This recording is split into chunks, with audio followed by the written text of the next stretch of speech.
Ukrainian soldiers demonstrated effective work in repelling Russian assaults in the Kramatorsk direction. The fighters noted that the coordinated actions of reconnaissance and FPV drone operators yield excellent results. Border guards showed the destruction of yet another Russian assault in the Donetsk region and reported that the enemy attempted to capture Kostiantynivka, throwing heavy equipment into the attack, including several tanks and armored vehicles. But FPV drones worked together seamlessly against them. As a result, some of the equipment was destroyed and some was put out of action. The line of drones has proven to be very effective on the front line of combat. Speaking of the 429th ACHILLES regiment, among all the defense forces destroying the enemy on the front line, according to the verified Diablo system, where results are guaranteed and confirmed, we took 5th place among all defense forces. According to the General Staff of the Armed Forces of Ukraine, Ukrainian soldiers repelled the most Russian assaults in the Pokrovsk direction. There, the enemy made 40 unsuccessful attempts to push back the defenders from their positions in the areas of 16 settlements. We really gave them a rather difficult time there, so to speak, and they consistently keep trying to bring in additional reinforcements and then regroup. So, their maneuvers and objectives are clear. They've been calculated. That's why, as they say, timely deployment of reserves right now has really allowed us to give them a strong pushback there. The situation remains difficult but under control not only in eastern Ukraine, but also in the south. As military experts note, the enemy has become more active on the Zaporizhzhia section of the front, but is attacking there with small groups, which the defense forces are successfully detecting and destroying. The enemy is trying to strike, including using air-launched weapons, and our positions and fortifications in order to cause as much destruction as possible. And then, basically, that's when the infantry moves in. In other words, the Russians haven't come up with anything new here since World War II. The enemy's activity in the Zaporizhzhia direction will, continue to show itself. We're not talking today about a major offensive on Zaporizhzhia. It's obvious that the Russians simply don't have the resources for that right now. Ukrainian soldiers spoke about an operation to clear one of the villages in southern Ukraine. They noted that a small group of 6 motorcyclists tried to break into the settlement. Some of the Russian occupiers were eliminated with the help of FPV drones, while the rest were taken out by the Tavria paratroopers. In addition, they evaluated a wounded comrade using the enemy's motorcycle, no less. Kazantip just shifted over and sat right on the gas tank. We sat the wounded guy between us and just held him tight. I got on the back, grabbed Kazantip by his body armor, and said, "Lean forward so the wind doesn't catch us and lift the bike." And I said, "Let's get out of here as fast as we can, I won't fall off." And that's how the 3 of us rode to the rendezvous point. Yeah, it was a bit uncomfortable.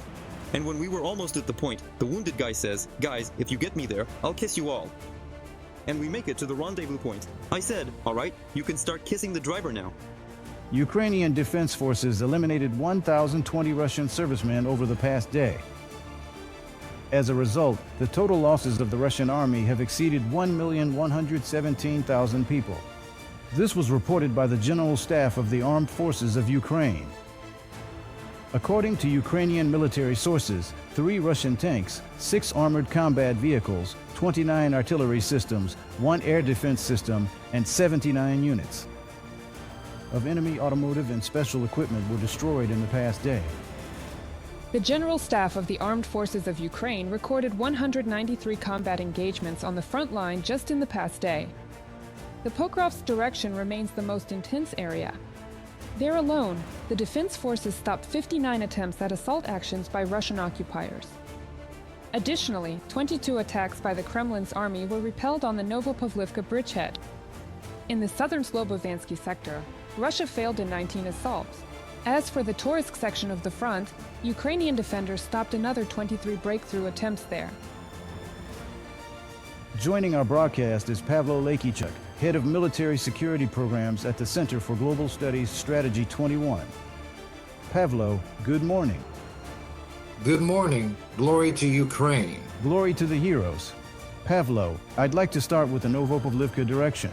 There, over the past month, the greatest advance of attacks was recorded. Most of the enemy forces, most of the attacks, were on the Pokrovsk direction, but it was in the Novopavlivka area that territorial gains were actually recorded. What do you think is the reason for this situation? The Pokrovsk direction remains the main axis of attack. That's where the enemy's forces are concentrated, their main forces. And we are also concentrating our forces there because of breakthrough in Pokrovsk. That is, to put it mildly, extremely dangerous for the collapse of the entire Donetsk front.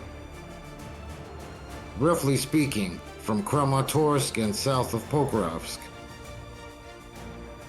The Novopavlivka direction does not have such strategic importance for the entire defensive line. And the enemy is taking advantage of this. We don't have enough reserves to organize a sufficiently dense defensive line when people say that the enemy is infiltrating our rear.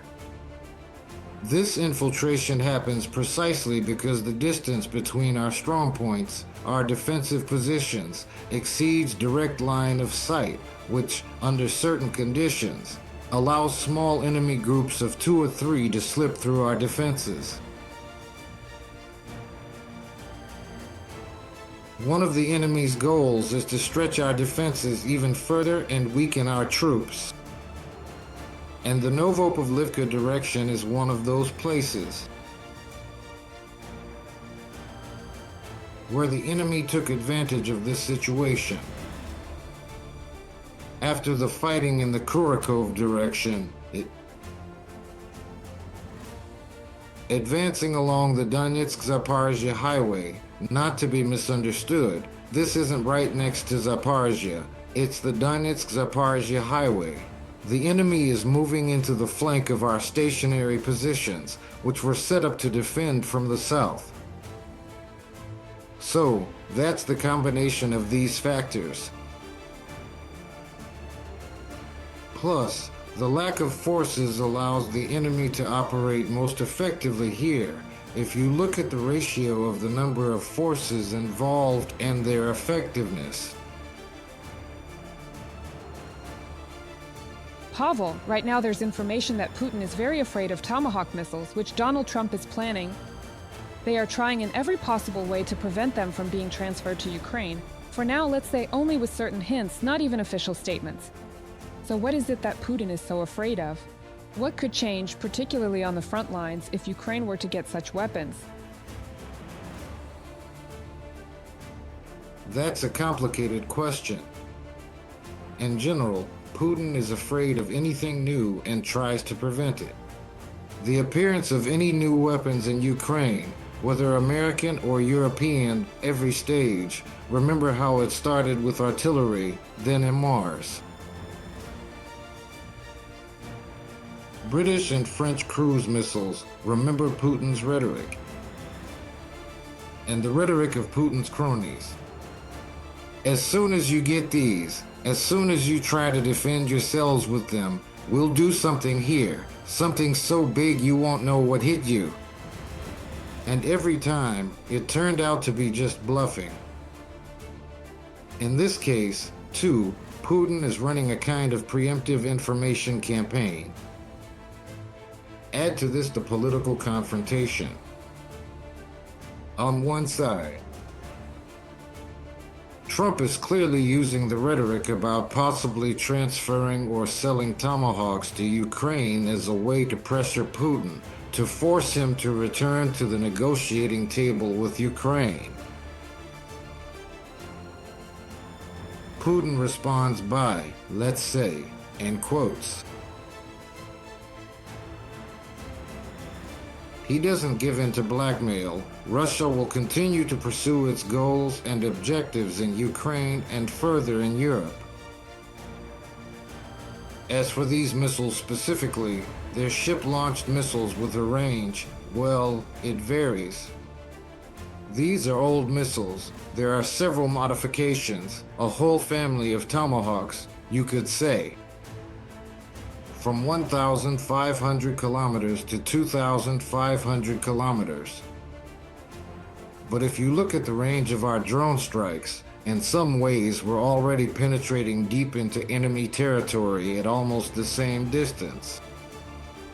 sometimes even farther. But a cruise missile is a much more powerful weapon. On the other hand, there are a lot of these missiles, but again, these are American sea-launched missiles. Are there launchers for them? The launchers, the Typhoon ones, which were put into operation, were adopted by the U.S. Army the year before last. These are Typhoon, not launchers for Tomahawk cruise missiles or anti-aircraft missiles. The standard SM-9 is for anti-ballistic protection, more modern and more powerful than those. SM-3s, which we have as part of the Patriot system. So, if we really can get, or are given, even a few of these launchers, it would not only be a long arm, but also a powerful boost to our air defense against enemy ballistic missiles, first and foremost.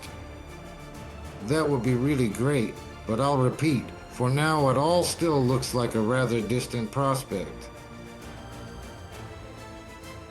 Presidential Advisor on Strategic Issues. Oleksandr Kamyshin said that 85% of targets on the front are destroyed by Ukrainian drones. About a year or a year and a half ago, we used to say that artillery still remains and continues to be the god of war. What about now? Can we say that the balance is shifting and drones are now coming to the forefront? I would still say that they complement each other more than anything. There are targets that are hard to hit with artillery, and there are targets that drones simply can't take out. Drones are for the battlefield. That's why. The most optimal setup is actually a reconnaissance strike complex, where both artillery and our drone operator units, both strike and aerial reconnaissance, work together. You can watch videos from the battlefield. These days, almost all combat engagements happen online. Once the enemy is detected, the drone locks onto the target, and then everything that can, or rather, everything that needs to, get sent there, depending on the distance and the enemy's position. So, by and large, you could say that 100% of targets are hit, in part thanks to the use of drones. Believe me, if we didn't have such a powerful A drone component is an essential element, a crucial piece of the system that makes up the drone. Subscribe to The Gaze and stay updated on the most important events, top news from Ukraine and all over the world, in-depth analysis, exclusive reports and interviews, all on hand in our channel. Join our community of viewers and stay tuned.